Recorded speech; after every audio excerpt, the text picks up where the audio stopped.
ان کی ویکسینیشن، ان کا کیئر، ان کی باقی، تو یہ جو پاکستان سے تقریباً 2 لاکھ حجاج جاتے ہیں سالانہ، ان کا حج تو اس حکومت کے ہاتھ میں جو ہے وہ خراب ہے۔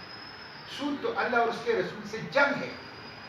سود کے بارے میں تو شدید ترین وعیدیں قرآن و حدیث کے اندر آئی ہیں، اور آپ مدینے کی ریاست کے دعوے دار ہیں اور سود کی حج کے پیسوں سے سود لیتے ہیں، اور پھر وہی سود جو ہے وہ حج کے حاجیوں کے اوپر جو ہے وہ خرچ کرتے ہیں۔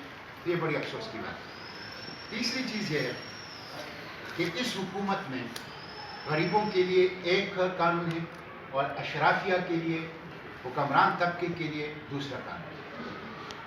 آپ دیکھ لیں وہ پرویز مشرف جس کی وجہ سے 75,000 پاکستانی شہید ہوئے وار اگینسٹ ٹیرر، 400 سے زائد ڈرون حملے ہوئے، 150 ارب ڈالر کا نقصان ہوا انفراسٹرکچر کا، 150 ارب ڈالر وزارت خزانہ پاکستان کے مطابق۔ پاکستان کی سود کی ہوئی، پختون کلچر کی سود کی ہوئی، مسلم کلچر کی، داڑھی اور پگڑی کی، جہاد کی، اس کی سود کی گئی۔ ہماری بیٹیوں کو، پاکستان کی غیرت کو وہ فروخت کر دیا دشمن کو، عافیہ صدیقی کی صورت میں۔